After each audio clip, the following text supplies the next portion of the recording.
Science कारी is brought to you by Akash digital. अब तैयारी करो ऑनलाइन।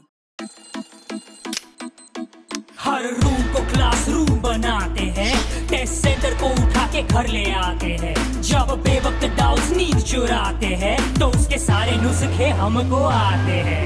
क्योंकि पढ़ने वाले बंदे कैसे भी पढ़ते हैं, अरे पढ़ने वाले बंदे कैसे भी पढ़ते हैं, पढ़ने वाले बंदे ऐसे ही पढ़ते हैं। स्पेस एक्सप्लोरेशन में रोवर का किरदार बहुत अहम होता है। रोवर मतलब एक ऐसा वाहन जो दूसरे ग्रहों या उपग्रहों की सतह पर चल सके। अब तक मंगल ग्रह पर कुल 4 रोवर चलाए गए हैं और ये चारों चलाने का काम अमेरिकन स्पेस एजेंसी नासा ने किया है। 2020 में नासा मंगल पर अपना अगला रोवर भेज रहा है। ये रोवर मंगल पर जीवन की पहेली को हल करने में मदद करेगा। इस नए रोवर में कुछ ऐसी चीजें हैं जो इसे बेहद खास बनाती हैं। 30 जुलाई को नासा अपना मिशन मार्च 2020 लॉन्च करने की तैयारी कर रहा है। अगर ये मिशन सफल रहा तो मंगल पर कुछ ऐसी चीजें होंगी जो पहले कभी नहीं देखी गई।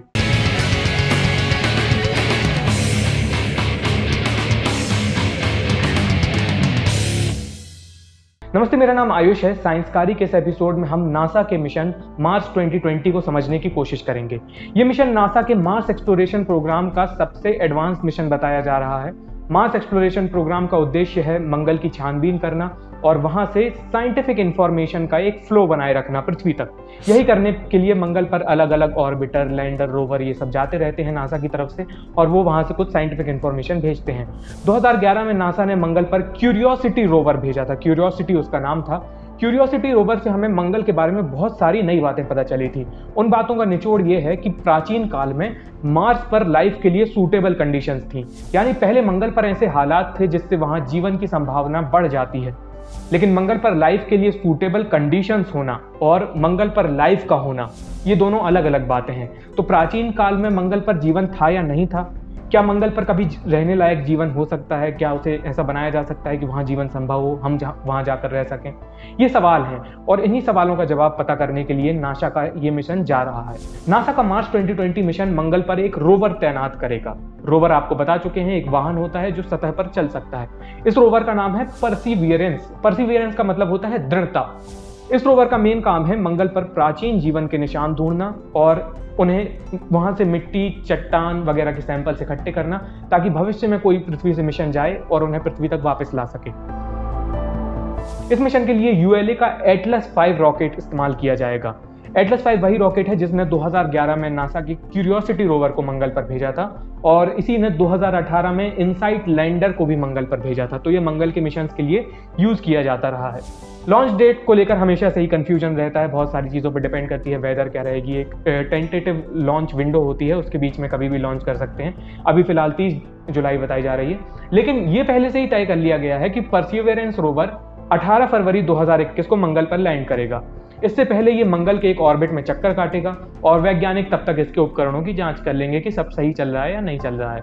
लैंडिंग के लिए इस मिशन को अपने सबसे कठिन फेज से गुजरना होगा। लैंडिंग सबसे कठिन हिस्सा होती है, हमने चंद्रयान मिशन में भी देखा है।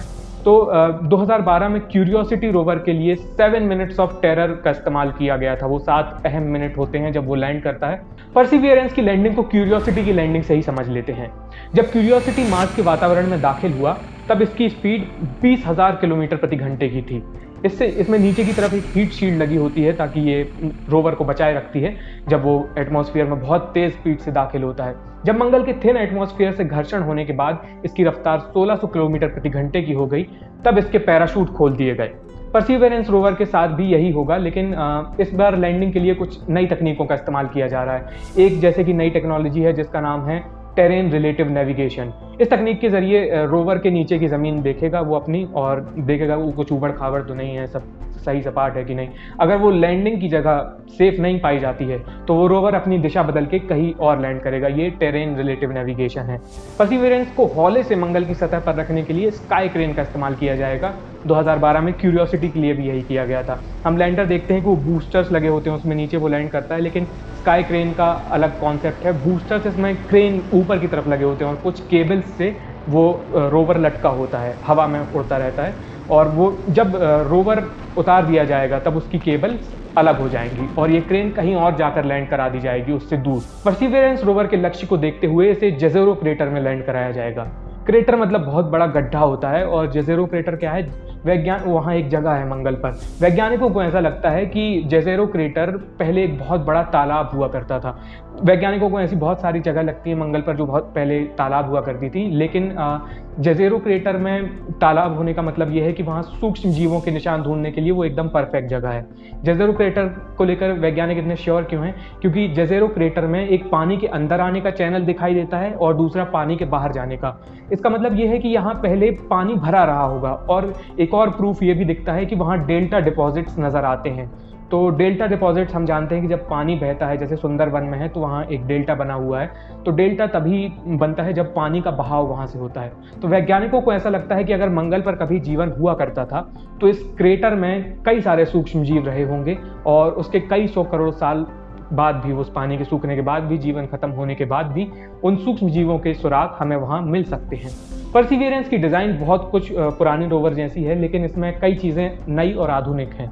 परसिवियरेंस रोवर में 7 प्राइमरी साइंस इंस्ट्रूमेंट्स लगाए गए हैं, क्योंकि साइंस ही ऑब्जेक्टिव है इन मिशंस का। साइंटिफिक इंफॉर्मेशन ही वहाँ से खींचनी है ताकि अगले मिशंस के लिए हम तैयारी कर सकें। इस मिशन में जो इंस्ट्रूमेंट्स लगाए गए हैं वो इस मिशन के साइंटिफिक ऑब्जेक्टिव्स को पूरा करने के काम आएंगे। मंगल पर इस मिशन के 4 साइंटिफिक ऑब्जेक्टिव हैं जो मार्स एक्सप्लोरेशन प्रोग्राम के लक्ष्यों को ध्यान में रखकर बनाए गए हैं। तो पहला ऑब्जेक्टिव है हैबिटेबिलिटी देखना। हैबिटेबिलिटी मतलब वहाँ रहा जा सकता है कि नहीं, मतलब सूक्ष्म जीवों के पनपने के लिए पहले की वातावरण की पहचान की जाएगी कि वो सूटेबल था या नहीं। दूसरा है बायोसिग्नेचर्स तलाशना। कुछ खास चट्टानें जो कई सालों तक जीवन के सुराग सहेजने के लिए जानी जाती हैं, वैज्ञानिक उन्हें पहचान सकते हैं। उन चट्टानों में प्राचीन सूक्ष्म जीवों के निशान ढूंढे जाएंगे। तीसरा ऑब्जेक्टिव है सैंपल्स इकट्ठे करना। हमेशा से वैज्ञानिक ये कहते आ रहे हैं कि अगर हमें मंगल के जीवन के बारे में पता करना है तो हमें वहाँ से सैंपल्स पृथ्वी तक लाने होंगे, क्योंकि उनकी सही से जांच लेबोरेटरी में ही की जा सकती है जो कि पृथ्वी पर है फिलहाल। तो इसके लिए मंगल से कुछ सैंपल्स को पृथ्वी तक लाना पड़ेगा। इस रोवर में पहली बार एक ड्रिल मैकेनिज्म का इस्तेमाल किया जा रहा है। इसके जरिए ये मंगल की चट्टानों और मिट्टी से सैंपल्स को इकट्ठा करेगा और इन्हें सहेज कर एक ट्यूब्स में इकट्ठा कर देगा। तो ऐसा प्लान है कि भविष्य में कोई मार्स का मिशन जाएगा और ये जो ट्यूब्स में सैंपल्स इकट्ठे कर रखे हैं इन्हें धरती तक लेकर आ जाएगा। चौथा मिशन का ऑब्जेक्टिव है ह्यूमन मिशंस के लिए तैयारी करना। अगर कभी मनुष्य मंगल पर जाते हैं तो उन्हें वहाँ रहने के लिए ऑक्सीजन की ज़रूरत होगी। हम जानते हैं कि ऑक्सीजन हमारे जिंदा रहने के लिए बेहद ज़रूरी है। तो पृथ्वी से लेकिन एक सीमित मात्रा में ही मंगल पर ऑक्सीजन ले जाई जा सकती है। तो क्योंकि फ्यूल का लोड होता है, रॉकेट का अपना वजन होता है, उन सारी चीज़ों को ध्यान में रखते हुए असीमित नहीं हो सकता ना कुछ भी। लेकिन अगर एक ऐसा कोई तरीका ईजाद कर लिया जाता है जिससे मंगल पर ही ऑक्सीजन बनाई जा सके तो हमारी बहुत सारी अड़चनें सामने से हट जाएंगी। इसे कहते हैं इन सीटू रिसोर्स यूटिलाइजेशन, मतलब हम जहाँ जा रहे हैं वहीं के रिसोर्सेज का इस्तेमाल करके अपने लिए उन्हें अपने फायदे के लिए ले लिया जाए। सारे साइंस इंस्ट्रूमेंट्स में से सबसे ज़्यादा ध्यान खींचने वाली चीज़ है MOXIE, Mars oxygen in situ resource utilization experiment. ये एक एक्सपेरिमेंट है। मंगल के वातावरण में पाई जाने वाली गैसेस में लगभग 96% कार्बन डाइऑक्साइड होती है और ऑक्सीजन नाम मात्र की होती है, 0.1% टाइप की कुछ। इस एक्सपेरिमेंट के जरिए मंगल पर कार्बन डाइऑक्साइड से ऑक्सीजन बनाने की कोशिश की जाएगी। कार्बन डाइऑक्साइड में हम जानते हैं कि उसका स्ट्रक्चर ऐसा होता है कि उसमें एक कार्बन का एटम होता है और साइड में 2 ऑक्सीजन के एटम होते हैं। तो अगर इन 2 ऑक्सीजन के एटम्स को अलग कर लिया जाए उससे, कार्बन डाइऑक्साइड से, और इन दोनों को जोड़ के एक O2 का मॉलिक्यूल बना दिया जाए, यानी 2 ऑक्सीजन के एटम को जोड़ के एक O2 का मॉलिक्यूल बना दिया जाए, तो वो ऑक्सीजन गैस होती है जो कि हमारे सांस लेने के काम आती है, जिससे हम सांस लेकर जिंदा रहते हैं। तो पेड़ पौधे पृथ्वी पर जो काम करते हैं कार्बन डाइऑक्साइड से ऑक्सीजन बनाने का, लगभग वही काम वैज्ञानिक मॉक्सी के जरिए मंगल पर करना चाहते हैं। बड़े साइंस इंस्ट्रूमेंट्स के अलावा इस रोवर में पहली बार माइक्रोफोन भी लगाया जाएगा। माइक्रोफोन, साउंड रिकॉर्डर, जैसे कि ये एक माइक्रोफोन है जिससे साउंड रिकॉर्ड हो रहा है। तो मतलब हम जब पहले मंगल पर मिशन भेजे थे तो उनमें साउंड हमने आज तक नहीं सुना है कि मंगल पर कैसी आवाज़ आती है। अब हम पहली बार एक माइक्रोफोन के जरिए मंगल की आवाज़ सुन पाएंगे। ये एक नई चीज़ है। आखिर में इस मिशन की सबसे कूल चीज़ है कि इसमें रोवर के नीचे एक हेलीकॉप्टर भी लगाकर भेजा जाएगा। ये ऐसा पहली बार हो रहा है। इस हेलीकॉप्टर का नाम है इंजेन्युइटी। जब परसिवियरेंस लैंड करेगा तो ये सतह पर हेलीकॉप्टर रखकर वहाँ से कुछ दूर चला जाएगा। फिर जब ये वहाँ से चला जाएगा तो हेलीकॉप्टर पंखे घूमने चालू होंगे उसके और ये उड़ान भरेगा। और रोवर में जो कैमरे लगे हैं हम उनकी मदद से पहली बार मंगल पर कोई फ्लाइट देख पाएंगे अगर ये सफल होता है तो।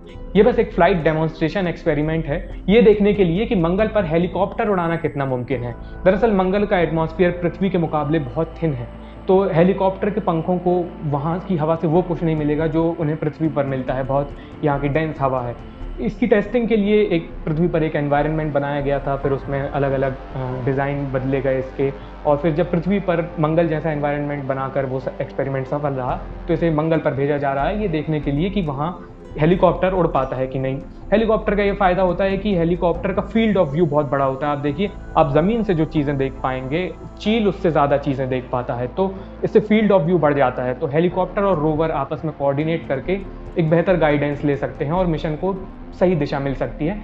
वो कम समय में उसे जहाँ जाना है, जो अड़चनें मिटानी है, रोवर हेलीकॉप्टर उसमें उसकी मदद कर सकता है।